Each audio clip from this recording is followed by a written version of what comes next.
or are there rigid guidelines as far as you being able to say, I've got this identified and now we are a scale up? Is there anything within internally that's gotten you to that junction? So I think it's exactly as you certainly allude to, an imperfect measure. And if I'm really honest, hand on heart, I'm not so sure that I'm entirely where I want to be from a scale-up point of view, for where I couldn't certainly in a highly predictable way suggest if you gave me $100 million, what that would turn into on the other side. And in many cases, you'll have some idea of, if I put $1 in one end, out comes $1.70. So now it's just a matter of me going out and finding enough $1 notes, which the more comes out on the other side. And I don't think for this particular venture that we kind of reached that inflection point just yet. Well, interesting. So we are now officially live. And for those of you just joining us, we've been talking with Dennis to pick his brain on what the difference is between a startup and a scale up and what it takes to get there. And it is an imperfect science, and it is a matter of inputs and outputs. And so today we're going to spend a deep dive, and it's going to be more of a fireside chat to meet Dennis and understand his journey with x.ai and the learning lessons along the way when we're scaling. Now, this is the ScaleUp Heroes podcast. You can get all of them at ScaleUpAcademy.io. And today we are going to have Mr. Mike, who's going to run the conversation. I'm going to be taking notes. We're going to be really digging into hopefully getting some personal stories, some personal anecdotes, some metaphors, some similes, getting metaphysical, but at the same time, leaving everyone with some tangible expertise. Now, I'm a keynote speaker. I speak about this 313 thing. I'm all about keeping things simple. So I'm excited to see how complex we get, yet keeping it simple along the way so we can all learn. Mike, I'll hand it off to you. You can take it away. Thank you, Ryan, and congratulations to all for the episode number 50. So, which is almost the week number 50 that we are running the show. And then it's a pleasure to host you for the second time. And yeah, you have decided a very good number to join the show. Congratulations. Thanks so much for having me. So perfect. So we'd love to get to know much more about yourself this time, because last time you joined the panel, so this would be go much more deeper into your journey, into your career. So tell us a little bit more what happened behind x.ai and what was your journey until here? So here's the story that I've at least crafted for myself.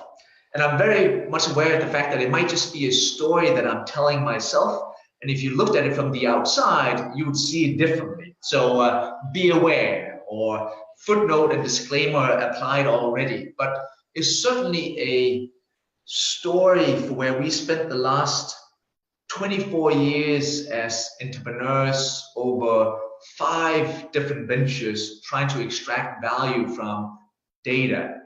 And in the beginning, where we ran a venture mostly trying to extract insight from raw web server log files back in the mid-90s, we didn't do much with the data outside of just mining it and presenting it. When we took a next step for where we ran another venture, which we actually did out of Eastern Europe, we not only helped collect, store, and present the data, but certainly provided a platform where you could massage it, and we can talk about what that kind of translates into, and had a good journey on that.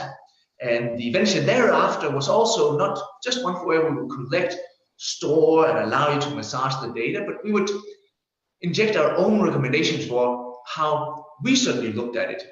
You can do your own set of insights, but we believe as experts that this means this.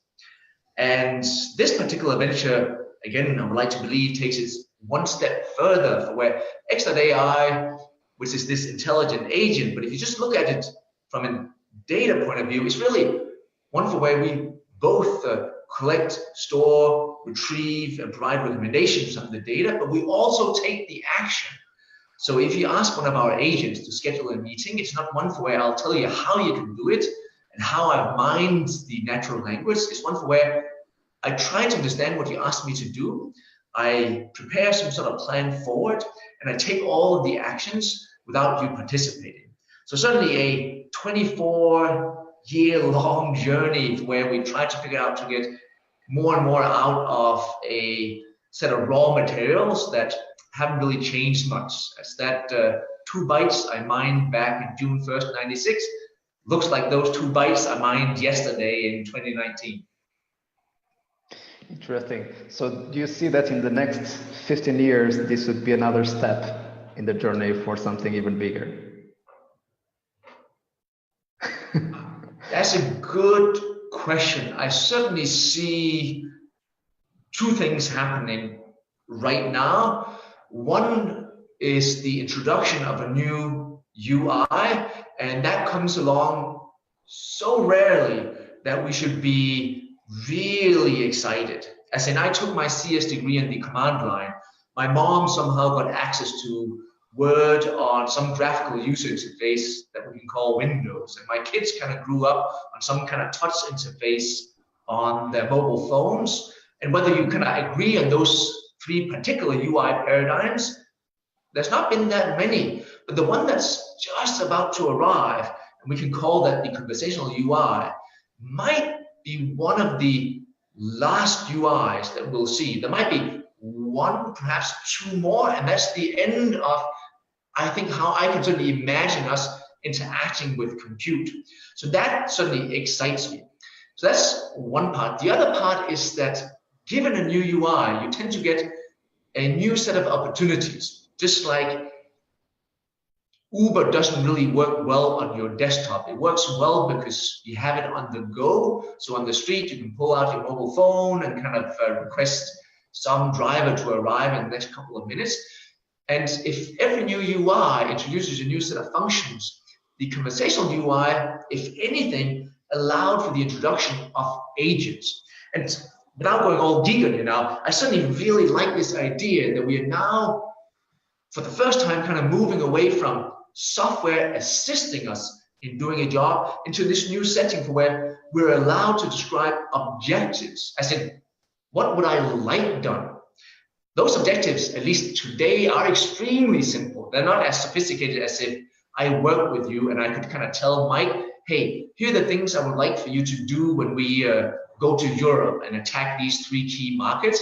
I can come up with a really complex objective and just assume you come back to me in a year having conquered Europe, right? But we're at the beginning of some setting for where the way we interact will move from being assisted to describing objectives. And that's certainly what we're trying to make work with x.ai, for where I'm not trying to give you a different type of calendar. I'm trying to, at least to the best of my ability, provide you an agent where you can say, hey, Amy, can you get me and Mike together on 200 Broadway first week of May when he's back in Manhattan for half an hour? Can you include Bradley? He's optional though. And that's a reasonably complex objective, but still so compressed that we might be able to solve it in 2019. So that's certainly one version of the future, but not so far out as you asked for. That is always extremely difficult, and you are bound to be wrong, whatever you say.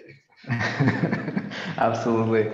Amazing vision. And yeah, so it was Amy, and I know that you also have a very loyal co-worker, which is Andrew, who are helping us to kind of schedule our agendas. So could you share a little bit more about how it works for the ones who are listening us and have never iterated or interacted with you and Amy and Andrew? So who are Amy and Andrew?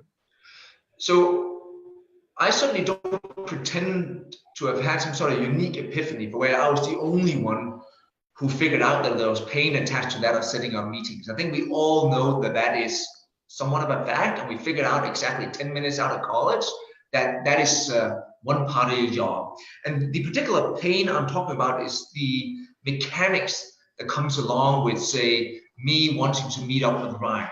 I shoot him an email, and as he receives that email, he'll quickly determine whether he wants to meet me or not. If he do want to meet with me, he now needs to start some sort of negotiation dance for where he'll say, you know what, I actually can't do next week, I'm traveling.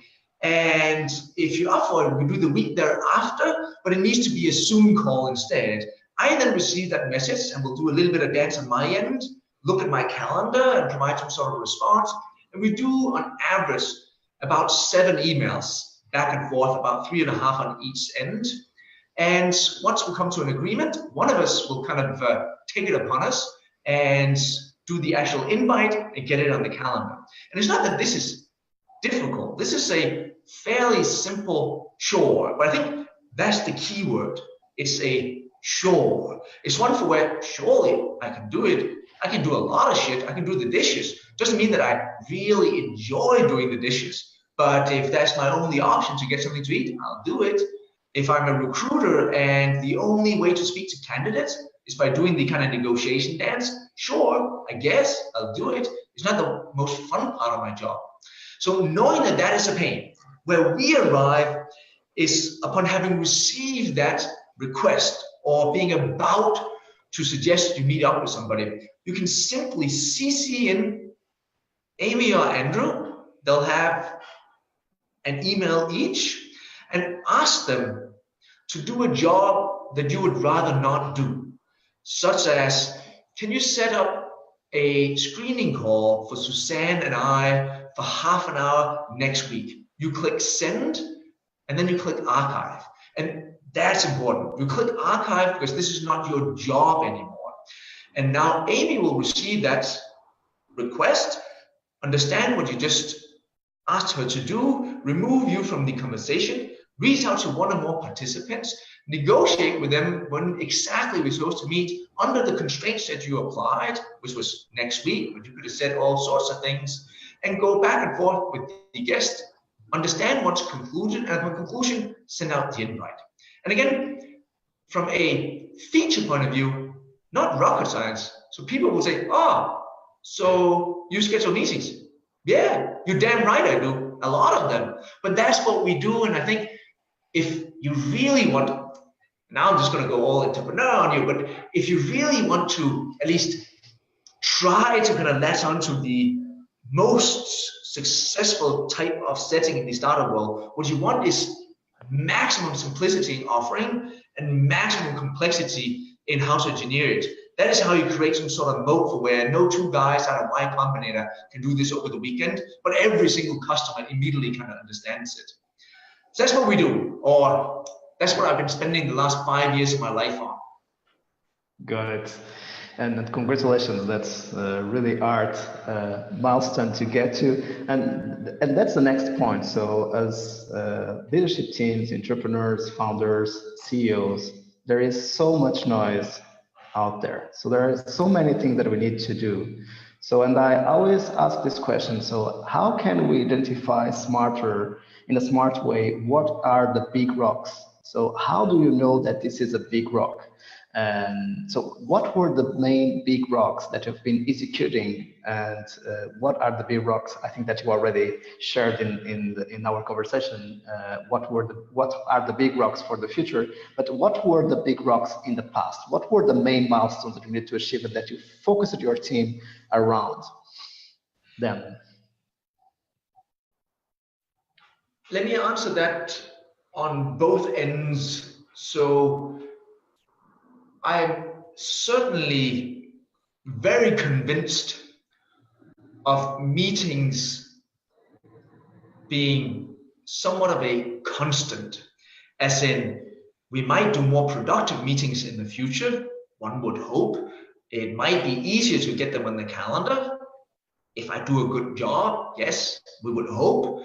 But meetings within organizations are not likely to disappear. As in, that will be as true today as it will be in 2030. That is certainly extremely interesting because there's plenty of places for where the pain you're trying to solve is extremely true today, but it's not immediately obvious whether that pain will exist in the future. This seems to be a pain that will continue to exist, given the fact that most knowledge workers, or really most workers in most settings, will need to meet up with other workers. That is interesting. 2, the other somewhat obvious insight was one for where a very large part of the pain was due to the fact that it's really a massive coordination challenge, for where if I just had access to Mike's or Ryan's calendar, but since we don't work together, I don't. But if I did, it would be a little bit faster. Hell, if I also somehow had access to a resource that could kind of look at it on my behalf, then it would be just wonderful. That was very interesting to me, given that there's some sort of true network effect attached to what we do here, for where whoever comes along, whether that be me or the guy behind me, and solves it, he'll be able to solve it at kind of superhuman levels. So there are plenty of things for where I certainly don't expect those self-driving cars to be driving as humans. I expect them to be driving at superhuman levels. Just like I don't expect Amy and Andrew to schedule meetings at human levels, but to schedule them at superhuman levels. Not as in they're willing to work 24/7 for a few cents, but the fact that they can do things that you and I just can't do. As in, this very thing that I'm trying to solve will be solved in new ways. And once we do it in new ways, there's no rewind. There's no, I will now choose to go back. As in, nobody's choosing to say, I'm not overly fond of email. I'm going to go back to writing letters. No, you're not. As in, we passed a certain inflection point where that's not an option. And I think this might be the same. So there's certainly some of the big rocks on the kind of far out future. Now, in the beginning, whether you would define that as, in your terminology, as a big rock, it would certainly be one of those very first steps for where there's plenty of things which we can imagine as entrepreneurs, where both the pain seems extremely true, verifiable, the solution seems almost obvious, but it is not tractable. As in, you and me can certainly see that there is some benefit to having a base on the moon or a population on Mars. And I applaud people working on it. And I can certainly imagine how we would solve it without being a rocket scientist, but I can certainly assemble a set of thoughts where that seems somewhat doable. But if I suggest that Mike, Ryan, and Dennis will be traveling out Q1 2019, that's just not happening. As in, first of all, it's probably going to take us half a year just to get there. So that means we're going to ride in the next couple of months. That's not something you can pull off.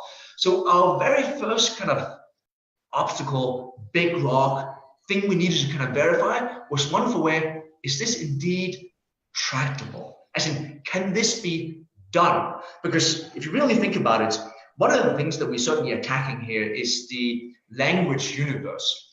And language is just not a solved science. And given you're trying to attack something which is not a solved science, I am certainly very afraid of waking up one morning and having created a mini academic environment, which is not what startup is supposed to be. And we're doing research for the sake of research, which could be awesome. Hell, I'll spend 10 years on that. I'm not so sure my investors like that idea. So for us, it was very important that we very quickly, and I'm putting that in air quotes, within that first 9 to 12 months, verified that it was tractable. And for us, just in closing, that was about being able to carve out that corner of the language universe that we exist in, or that part of the universe that we can call the meeting schedule universe, and say, we now know exactly what is within it, and we can navigate it completely. Just like if we want to use that self-driving car as a continued example, that self-driving car is not going to create a model of the real world. That is obviously way too complex. So what it's going to do is going to create some sort of simple model consisting of cars and pedestrians and bicycles and other kind of objects, but extremely simple. But it needs to be able to define it in full so it can navigate it. And we're in the same setting, perhaps slightly more compressed. And that was kind of each end, if you will. Got it. And it's curious what you are saying, that sometimes when we are thinking or building the future, we need to have two different kinds of mindset, and which are the strategic thinking part, which are people that are very good anticipating the future, visualizing the future, or creating that future, and people that are very good on the execution planning side, which is planning how to get it done. So it's a lot about direction, which is what I think more about strategy, and the second part is much more about execution. So it's about getting it done. And I believe that in your industry, in your company, in your product and service, there is a lot of deep tech behind it. So it's very difficult to put together a team who kind of is able to see the future and at the same time is able to work on the present to make it work in the future. So how did you combine a leadership team? How did you put the people around the project in a way that it evolved from startup stage to scaling up stage nowadays? So what were you thinking about? How do I will create this amazing team? I think that's what the world-class CEOs are able to do. It's really, really difficult to identify what is the direction, and second, what is the team? What is the vehicle that will get me there? So how do you think about it? Most startups, at least in my opinion, will take on one of two types of risks. You will take on some product risk, as in you're not entirely sure whether you can do what you set out to do, or you're taking on some market risk where you certainly believe you can do what you set out to do, but you're not entirely sure whether that will be adopted in market. I am very skeptical of startups who try to take on both risks at the same time, because then you're really in the deep end, as in you're not even sure you can do it, and if you actually get to do it, you're not even sure whether people would like to buy it. So pick one of these two. If, again, we use the self-driving car example, what you've seen is probably very few stories to the point of nil that suggest, oh, we are not entirely convinced that people will like these self-driving cars once they arrive. That is almost a given. So all of the conversation is about, can we pull it off? And if so, how long is that going to take?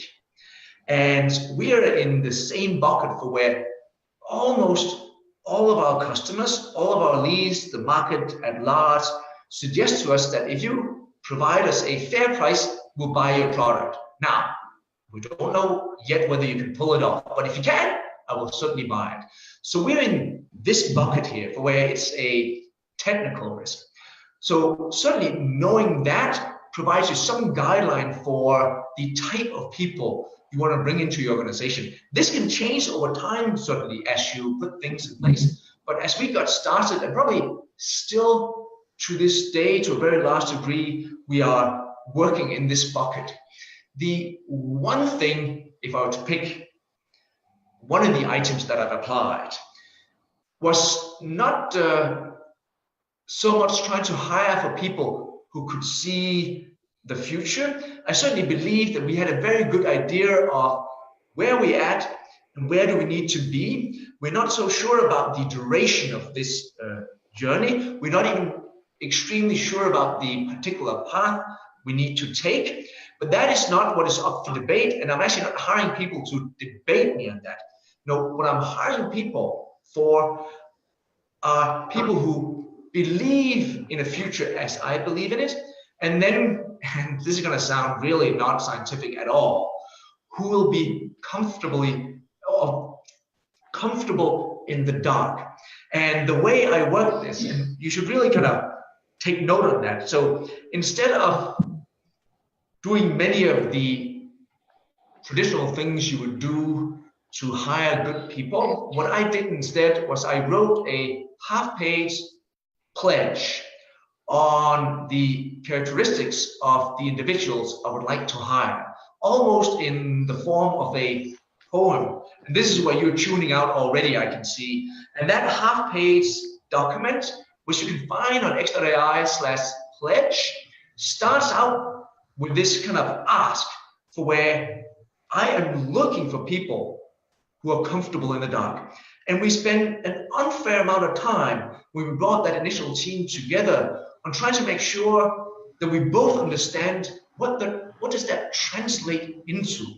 And being comfortable in the dark means that you are okay in working on some component today, not knowing exactly how that fits into the bigger picture, whether bringing this component to life brings you one step forward or potentially one step backwards, but it seems like the right thing to work on. So in that setting, most people are extremely uncomfortable, as in, I can't see what I'm working on making any sense. I can't see what I'm working on making any progress. I can't see us as a company kind of moving forward.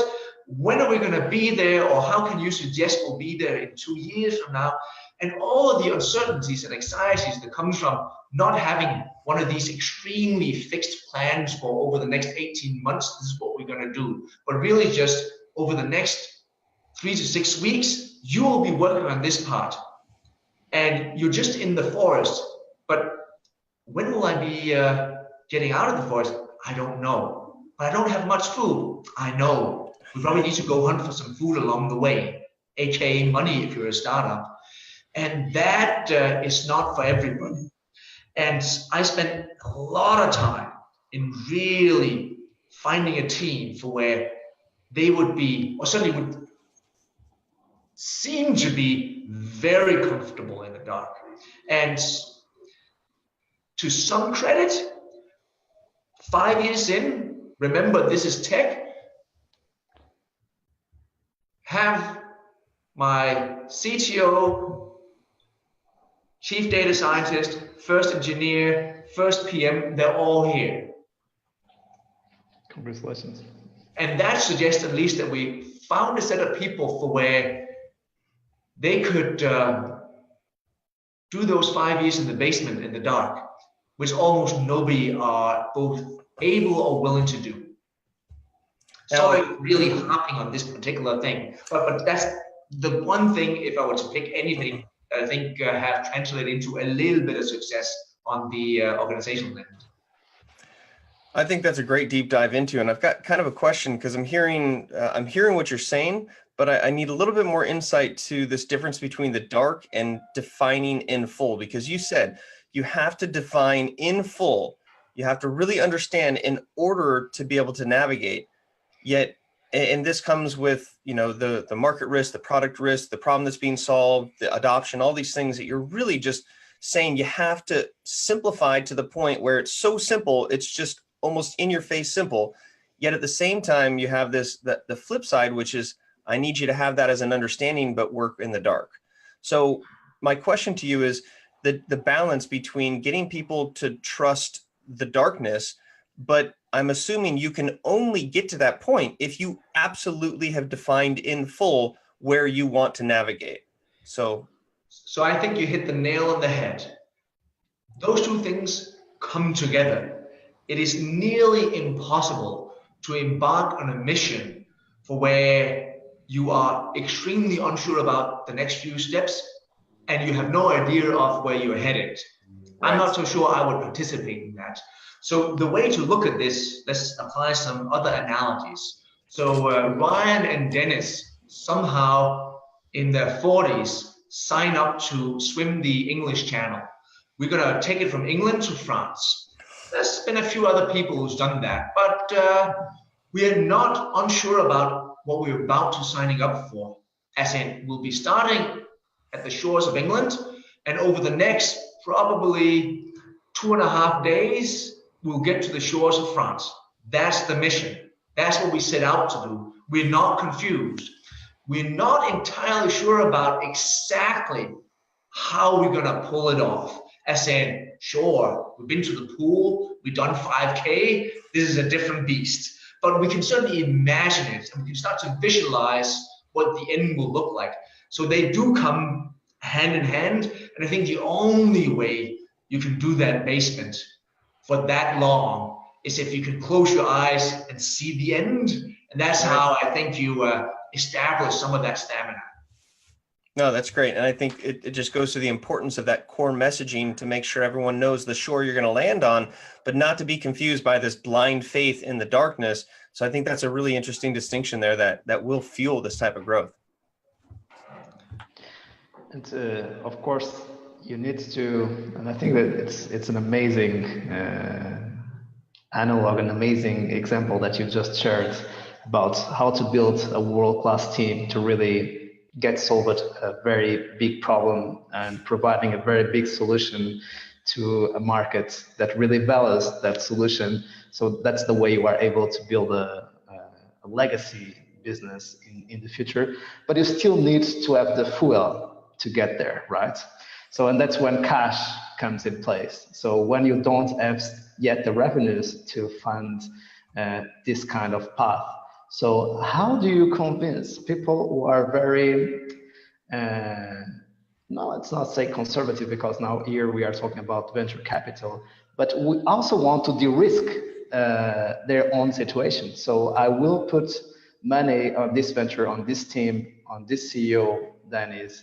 So how can you also, and from your side, from the entrepreneur side, it's at the same time, I need to have again the right investors on my side, the ones who are comfortable in the dark, as you said, to get there, because I will not provide results straight away next year or next 2 years. So how do you select the best investors for your big vision, for your big arc?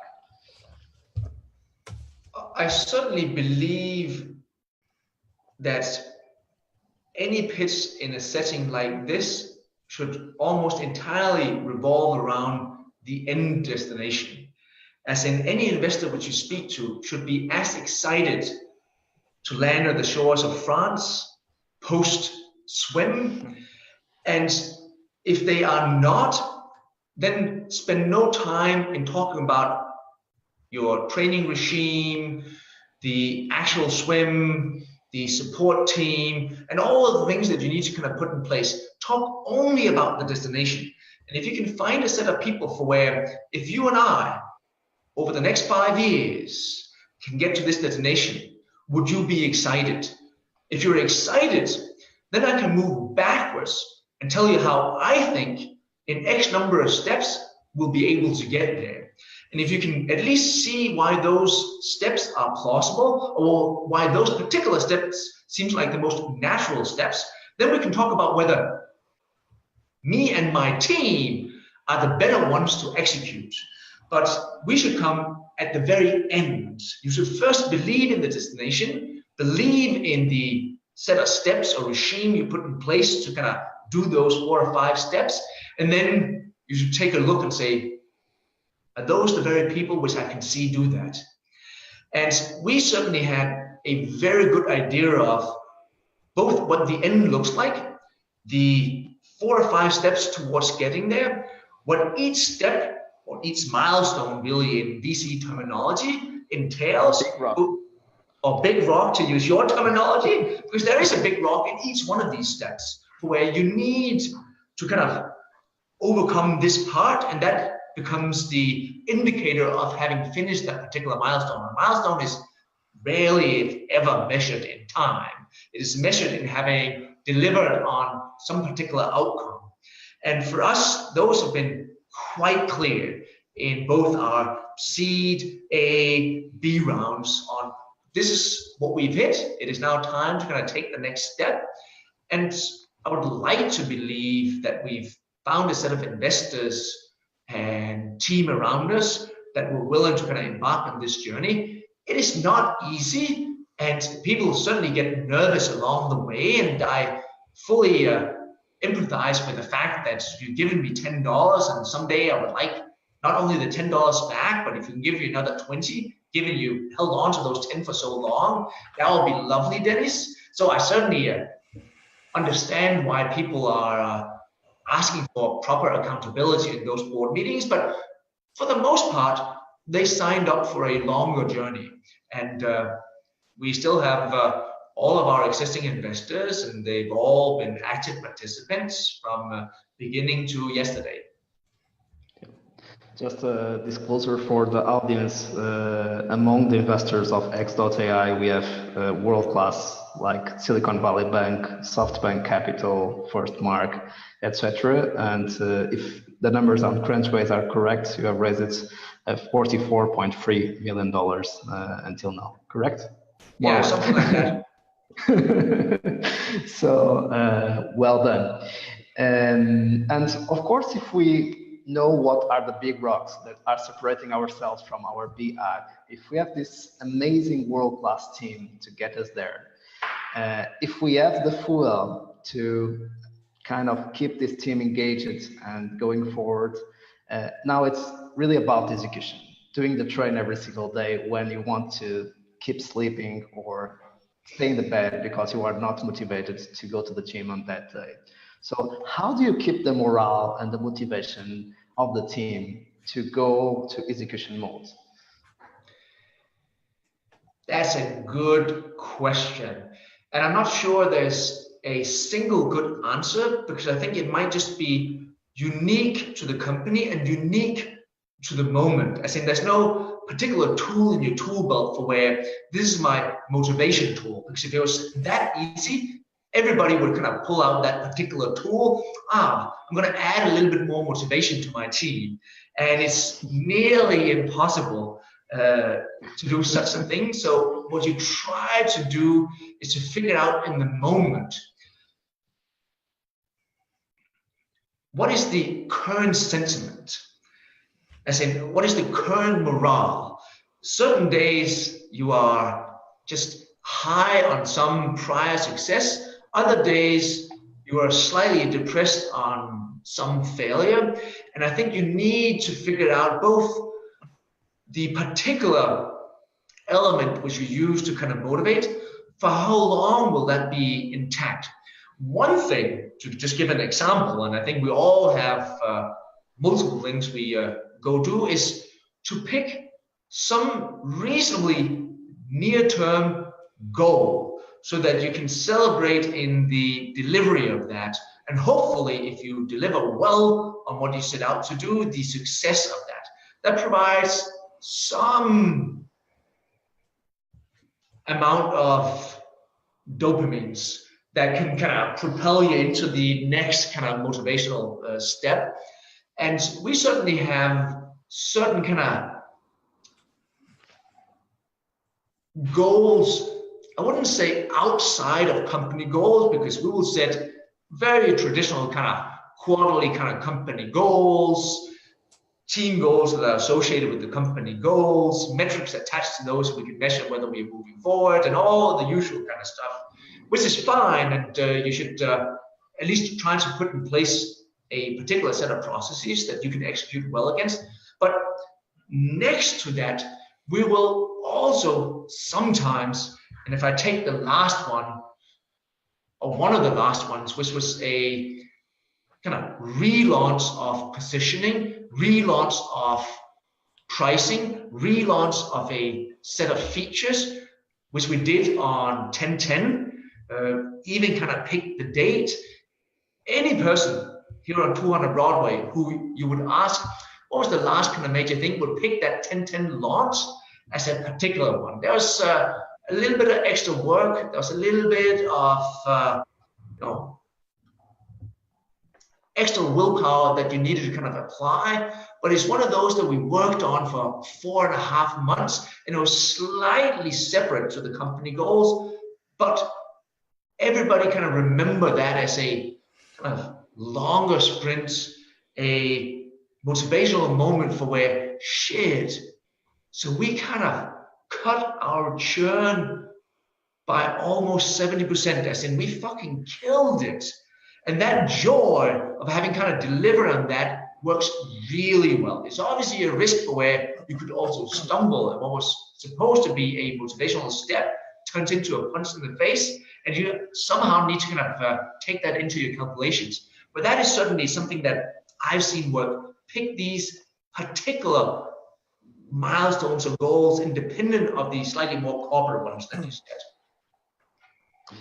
Got it. And I would pass the last topic, which would be using your example, even a little bit more difficult, which is imagine that you were crossing the Atlantic from the UK to the US, and part of your team would be in the UK and another part of your team would be in the US, another margin kind of pushing you to come to the coast. But let's keep this topic for another conversation. And Dennis, you are invited to join us again, because it's always impossible to compress all the wisdom of our guests. And so I would ask you our traditional question to close the show before passing the word back to Ryan. We'll officially, of course, close the show. Sorry, Ryan. Which is, if you would have the opportunity to meet Dennis 5 or 10 years ago and have a very frank conversation with him, face to face. So what would you tell him? So what would you say? Come on, you could have done so much better, or I'm proud of you. So what would you tell him? Here's a funny anecdote, and I'll give you an answer as well. So I'm one of those, given I spent my whole life around data, that have kept all my emails. So I have emails for the last 23 years. So you, me, Ryan, don't keep diaries, I'm sure. You might, but I don't think you do. We should though. But what I've done instead is I kept all my emails. So some days I'll have a Red Bull and I'll go back and I'll look at a set of emails I wrote, say, 14 years ago, 17 years ago, 4 years ago, some little kind of pocket of time. That is exciting, I tell you, because there's two sets of emotions. One, what a clever young boy. Dennis, you are special, just like your mom told you. Then there's the other emotion for where, oh, that is embarrassing. Was that all you could assemble? That is not even a sentence. It's not even Danish English. What is it that you're trying to communicate here, Dennis? Come on. And that is extremely fun. If you have the opportunity and haven't kind of thought about it, pick 30 minutes on some Saturday, pick some pocket of time in some venture where any week will have some particular problem that you're working on, and you can kind of follow the dialogue, and I'll guarantee you that you'll both be very impressed with yourself, as in, let me forward this to my mom, and two, very disappointed, as in, I need to delete this, it needs to not even be in the Google archive. Those are the two things. So having said that, that's a good little fun exercise. The two things I might tell myself if I could travel back in time would be, one, once you inject that new layer into the organization. So that's certainly what I find the hardest. Doesn't mean that it is the hardest, but certainly what's been the hardest for me as an individual. When you inject a new level, that could be that very first level where it's just 5 guys in a garage and you get investors. That's a new level. That could be 100 people, and somehow you need to have a new management level which you inject, and so we're now one level deeper. But once you inject that, I think sometimes I've been too quick to abandon the level below that used to kind of report into me and then take charge of whatever new level I'm now in charge of. I'm not so sure that is right, as in, we were married yesterday, and just because we reorganized doesn't mean that we can remove whatever set of emotions were attached to that relationship. That is one thing I would have in mind. Not that you should sabotage or circumvent whatever new organizational structure that you just put in place, but you should figure out either some skip level one-on-ones you put in place and all of the usual kind of tactics you can apply, but don't abandon it too quick, if that makes sense.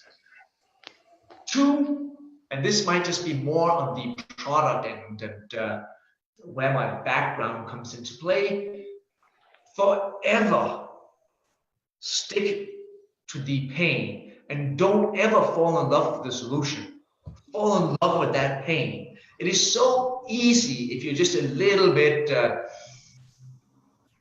geeky to fall in love with your solution. The solution just doesn't matter. The particular pain which you're trying to remove will forever be true. Your solution will change 7 times over. So just don't really care about it in the sense that you need to kind of keep that alive or intact. Don't. I think those will be the 2 particular items on that list if we could send that back in time. Thanks so much, Dennis. And I think that's no better topic to bring the word back to Ryan. That's true, because I tell people all the time, I don't care what you do, I care about the problem that you solve. And in fact, I challenge anyone listening, next time they're asked, what do you do? Just simply say, well, it's not really what I do that's important. It's the problem that I solve. And that is evergreen. That is what will connect people. So for those that didn't join us at the top of the show, this is what the notes looked like before, and this is what they look like now. So we have basically thoughts from my mind, and here's the big rock that we're pushing up the hill. I can spend 45 minutes recapping, but because 3 is the magic number, I'm going to recap 3 of my favorite points, and I really think it sums it up. Number 1 is this idea that you have to have a crystal clear identification of the shore in which you will land on when you're done with your journey. Now, that is not to be confused by getting to that shore, making sure you have a team that is fine with not understanding the exact process. And I think that this really ties into my third point, which you made about market risk versus product risk or technology risk. So if you look at those 3, right, setting these big, audacious, hairy goals that are realistic in the fact of where you're going to end up, but not necessarily specific on the journey that you will train to get there. Making sure that at the same time, you're judging this balance between the technology risk, will it work, or the market risk, will it be accepted? And so it comes down to the training team. It comes down to getting people on the team first and then teaching them where they want to go. And those 3 things together, knowing where you want to go, bringing the right team that's okay with not having a clear path to get there, as well as juggling with this risk of technology versus market, it all encompasses on what I think is one of the biggest takeaways, which is if you are pitching investors, don't pitch them on the training, don't pitch them on the process. Make sure that they want to be waiting for you with the cheers and the celebration at the end of the shore. Because if you can't sell that end vision, if you can't sell the fact that you're going to solve a problem and end up on that shore, then it's all for naught and you're just wasting your time. So I think the more you can empower yourself by knowing where you're going, selling that as a mission, and not worrying as much about pitching how you get there, then it's all a reverse engineer from there. So lots of great stuff to digest. And if anybody watching here has noticed the energy in which is coming out of Dennis's mouth, there is no doubt that he's excited about what he does. And you didn't talk about your energy. We didn't talk about, well, I mean, the Red Bull obviously is helping here, but just looking at it from outside perspective, you can't run a company from a startup to scale up without that passion, without that energy, without being on the front of your seat. And at the end of the day, it's because he is in love with solving a problem. So my challenge to you is find the problem to solve, fall in love with it, know where you want to go, but don't worry about getting there. If you have the right team, you will get there. That's what I have to say about that. Awesome. I'm sold. Let's do it. All right. Let's do it. All right. Red Bulls all around. Keep pushing those big rocks up the hill, because those rocks in turn become the motivation to keep people to keep going. So here's another example of lessons learned on that scale up path. Wherever you're at in your journey, remember that's exactly where you are. Continue to tune into these podcasts. We can help you move those rocks up the hill. Find other podcasts at scaleupacademy.io, and we'll see you every week around the same time. Ladies and gentlemen, boys and girls, this is a wrap for number 50. That is right, 50, and we are only going to keep pushing up the hill. So thanks again for your time, Dennis, Mike, for your leadership. Thank you, Dennis. For everybody. Thank you, Ryan. Solving problems. All right, we'll see you, everybody. Adios. Bye.